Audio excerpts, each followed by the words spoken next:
বিসমিল্লাহির রহমানির রহিম। আসসালামু আলাইকুম রাহমাতুল্লাহ। কেমন আছেন সবাই?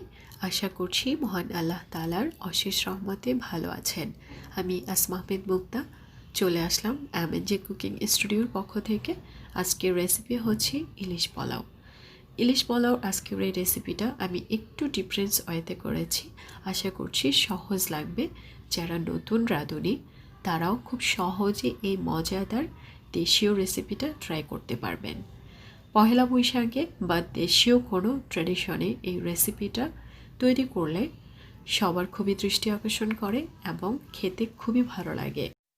আর যারা আমার মতো ইলিশ প্রেমী, আশা করি তাদের কাছে ইলিশ মাছ দিয়ে তৈরি করা যে কোনো রেসিপি খুবই মজার লাগে। তো বন্ধুরা, রিকোয়েস্ট করছি পুরো ভিডিওটা দেখার জন্য, বিকজ নতুন রাঁধুনিদের জন্য কিছু কিছু টিপস অ্যান্ড ট্রিক্স থাকছে। সেই সাথে এই মুহূর্তে প্রথম যারা দেখছেন, প্লিজ ভালো লাগলে অবশ্যই চ্যানেলটিকে সাপোর্ট করার জন্য সাবস্ক্রাইব করতে হবে, একটা লাইক দিতে হবে এবং আপনাদের মূল্যবান কমেন্ট বক্সে লিখে জানাতে হবে। এই মুহূর্তে আমি দেখাচ্ছি ইলিশ মাছটা। আমি বেশ বড় সাইজের একটা ইলিশ মাছ নিয়েছি। দেন আমি নিয়েছি বাটা পেঁয়াজ বাটা, কাঁচামরিচ বাটা, টক দই, আস্ত কিছু মশলা। এগুলো আমি স্টেপ বাই স্টেপ বলে দিচ্ছি। এখানে চুলায় একটা প্যান বসিয়ে দিলাম, দিয়ে দিলাম প্রায় হাফ কাপ থেকে একটু বেশি পরিমাণেই হবে সরিষার তেল। দিয়ে দিলাম কুচানো 1 কাপ পেঁয়াজটাকে একটু ভেজে নেব লালচে বাদামি কালার হওয়া পর্যন্ত। এপাশে ইলিশ মাছটাকে আমি ধুয়ে কেটে সুন্দর করে পিসগুলো করে নিয়েছি। আর এখানে পুরো একটা মাছে ছিল জাস্ট মাথাটা ছাড়া। এপাশে কিন্তু অলরেডি পেঁয়াজটা ভাজা হয়ে গেছে। দিয়ে দিচ্ছি পেঁয়াজ বাটা 1 কাপ। আজকের এই রেসিপিতে আমি পেঁয়াজের পরিমাণটা একটু বেশি করে দিচ্ছি। দেন আমি দিয়ে দিচ্ছি কাঁচামরিচ বাটা। কাঁচামরিচটা আমি এখানে প্রায় 1 টেবিল চামচ পরিমাণ দিয়ে দিয়েছি। আপনারা চাইলে একটু বেশি পরিমাণে দিতে পারেন যদি ঝালটা একটু বেশি পরিমাণে খেতে পছন্দ করেন। নেড়েচেড়ে ভেজে নেওয়ার এই পর্যায়ে আমি দিয়ে দিচ্ছি 1 চা চামচ আদা রসুন বাটা। আদা রসুন বাটাটা আপনারা চাইলে এটা স্কিপ করতে পারেন, বিকজ আদা রসুনটা ইলিশ মাছের সাথে অনেক ক্ষেত্রে ইউজ করা হয় না। এই পর্যায়ে আমি দিয়ে দিচ্ছি টালা জিরার গুঁড়া। এটার পরিমাণটা আমি দিয়েছি 1.5 চা চামচ। দেন আমি মশলাটাকে একটু ভেজে নিয়ে এই পর্যায়ে আমি হাফ কাপের মতো হালকা কুসুম গরম পানি দিয়ে দিলাম। দিয়ে আমি মশলাটাকে কষিয়ে নেব। আমি আদা রসুন বাটাটা না দেওয়ার কথা কেন বললাম, ইলিশ মাছে কিন্তু নিজস্ব একটা ফ্লেভার এবং টেস্ট আছে। এই মাছটাকে আমরা যত অল্প মশলায় রান্না করব, এটার টেস্টটা কিন্তু খুবই দুর্দান্ত আসবে। দেন আমি স্বাদ অনুযায়ী লবণটা দিয়ে মশলাটাকে ভালো করে কষিয়ে নেব। এই পর্যায়ে একটু ঢেকে দিচ্ছি। চুলার আঁচটা লো টু মিডিয়ামে থাকবে। ঢাকনা উঠিয়ে নেওয়ার পর দেখতেই পাচ্ছি যে মশলাটার থেকে একটু তেলটা সেপারেট হয়ে আসছে। আর তেলের পরিমাণটা যেহেতু খুব বেশি একটা ছিল না মশলা অনুযায়ী, সো এখানে কিন্তু একদমই উপরে মাখা মাখা তেলটা উঠে আসবে না। আপনারা চাইলে তেলটা এখানে 1 কাপ পরিমাণে পর্যন্ত ইউজ করতে পারেন। এই পর্যায়ে আমি দিয়ে দিচ্ছি হাফ কাপ ফ্যাটানো টক দই। এবার বলে দিচ্ছি, হাতের কাছে টক দইটা না থাকলে এটা স্কিপ করতে পারেন। অনেকেই ইউজ করে, আবার অনেকেই ইলিশ পোলাওর ক্ষেত্রে টক দইটা স্কিপ করে। যাই হোক, টক দইটা দিয়ে আমি আবারও ভালো করে নেড়েচেড়ে রান্না করে নিচ্ছি এই গ্রেভিটাকে। এই পর্যায়ে আমি দিয়ে দিচ্ছি নারকেলের দুধ। নারকেলের দুধটা দিলে ইলিশ পোলাওর মধ্যে টেস্টটা খুবই ভালো আসে, আমার যেটা মনে হয়, সেজন্য আমি ইউজ করেছি। দিয়ে দিচ্ছি 1 চা চামচ চিনি। দেন আমি আবারও নেড়েচেড়ে এটাকে রান্না করে নিচ্ছি। প্রথমে বলেছি যে আজকের এই রেসিপিটা আমি একটু ডিফারেন্স ওয়েতে শুরু করলাম। মশলাটা আমার কষানো বা রান্না করা কমপ্লিট। এই পর্যায়ে আমি মাছগুলো দিয়ে দেব। মাছের ওজনটা ছিল প্রায় 1.5 কেজি পরিমাণ। এই ইলিশ মাছটা অরিজিনাল পদ্মার ইলিশ, বিকজ এটা সাইজে বড়, চ্যাপ্টা এবং এটার গ্লেজটা ছিল খুবই চমৎকার। এই মাছটার প্রাইস ছিল 1300 টাকা। দুটা মাছ একসাথে আনা হয় 2700 টাকা দিয়ে। দেন আমি ডিসাইড করলাম এই তাজা মাছটা দিয়ে ইলিশ পোলাওটা রান্না করব। যদিও কোনো ওকেশন না, আমার এই চ্যানেলে ইলিশ পোলাও রেসিপিটা ছিল না, সেই জন্য আমি ট্রাই করলাম। ইলিশ মাছটা দিয়ে দেওয়ার পর এক 5টা মিনিট খানিক রান্না করে নিয়েছি। দেন উল্টে দিয়ে খুবই আলতো হাতে উল্টে দেওয়ার চেষ্টা করবেন। ঢেকে এটাকে প্রায় 5 থেকে 7 মিনিট মিডিয়াম আঁচে রান্না করে নিয়েছি। এখানে মাছটা খুব বেশি একটা রান্না করব না বা করিনি, প্রায় 85% আমি রান্না করে নিয়েছি। এই পর্যায়ে চুলা থেকে মাছের হাঁড়িটা নামিয়ে আমি অন্য একটা হাঁড়ি বসিয়ে দিলাম। আর এখানে রান্না করব পোলাওটা। পোলাওর জন্য আমি এখানে দিয়ে দিচ্ছি ঘি, আর এখানে প্রায় 1 কাপ ঘি আমি ইউজ করেছি। আপনারা চাইলে এখানেও সরিষার তেলটা ইউজ করতে পারেন। আমার কাছে ঘিতে ভাজা পোলাওটাই সবচেয়ে বেশি ভালো লাগে। দেন আমি আস্ত মশলাটা দিয়ে দিলাম, দারচিনি, এলাচ, তেজপাতা আর পেঁয়াজ, কুচানো পেঁয়াজ। এই মশলাটা কিন্তু শুধুমাত্র পোলাওর জন্য। এখানে আমি মাছটা আলাদা করে রান্না করেছি, রাইসটা আলাদা করে রান্না করে নিচ্ছি।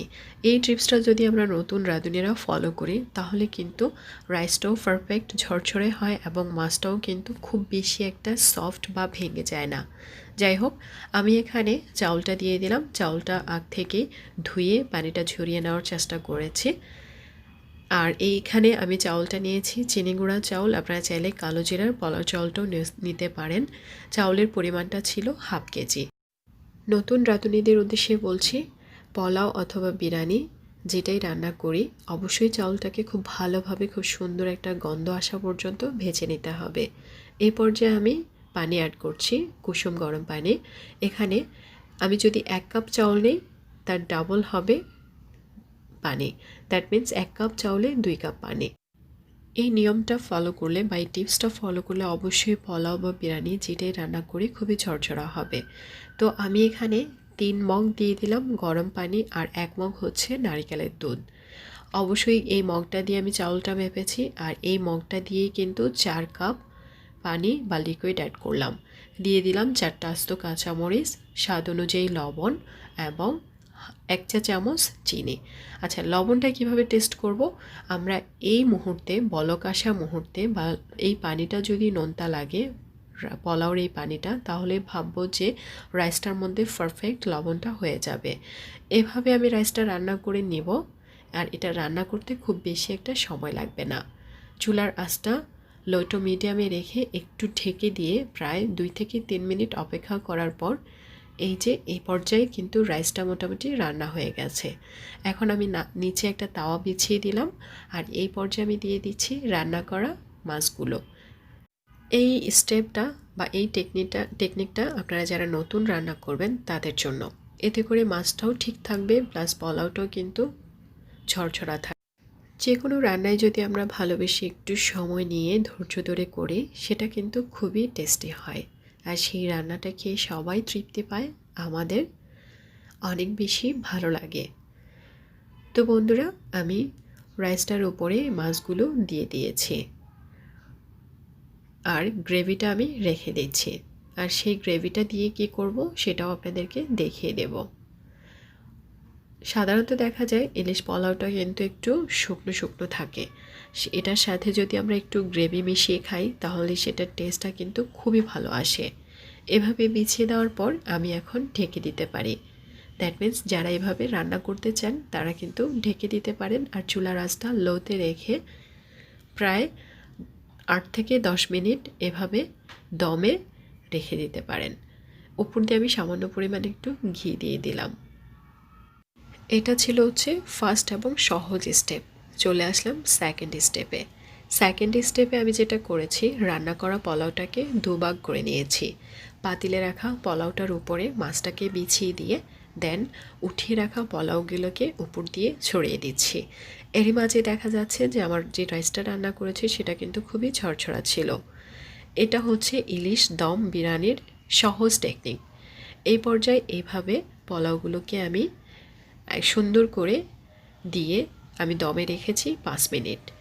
এভাবে কিন্তু খুব বেশি একটা সময় দমে রাখা যাবে না, এতে করে মাছগুলো সফট হয়ে যাবে বা ভেঙে যাবে। ঢাকনার ওপর আমি ভারী একটা কিছু দিয়ে 5 মিনিট এটাকে দমে রেখে দেব। অন্য পাশে গ্রেভিটার সাথে আমি একটু পানি দিয়ে এটাকে রান্না করে নিচ্ছি, আর এটাও সেই 5 মিনিটেই রান্নাটা হয়ে যাবে। তো বন্ধুরা, এরই মাঝে তৈরি হয়ে গেল মজাদার ইলিশ দম বিরিয়ানি বা ইলিশ পোলাও। এই পর্যায়ে খুবই আলতো হাতে কিন্তু ইলিশ মাছটা আর রাইসটাকে সার্ভ করে নিতে হবে। একটু চামচের সাহায্যে খুঁজে নিতে হবে মাছটা কোথায় কোথায় দেয়া আছে।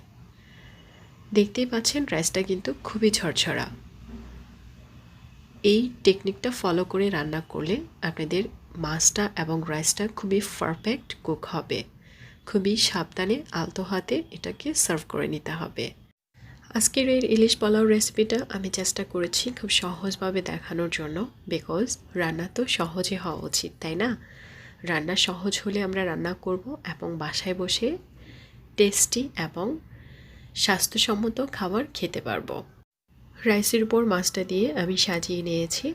মাছটা কিন্তু সম্পূর্ণই আস্ত, কোথাও ভেঙে যায়নি, আর খুবই জুসি একটা ভাব ছিল।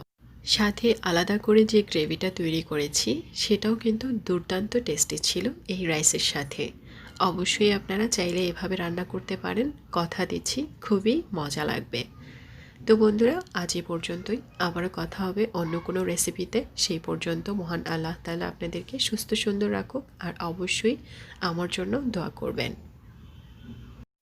সবাইকে অনেক অনেক ধন্যবাদ। আল্লাহ হাফিজ।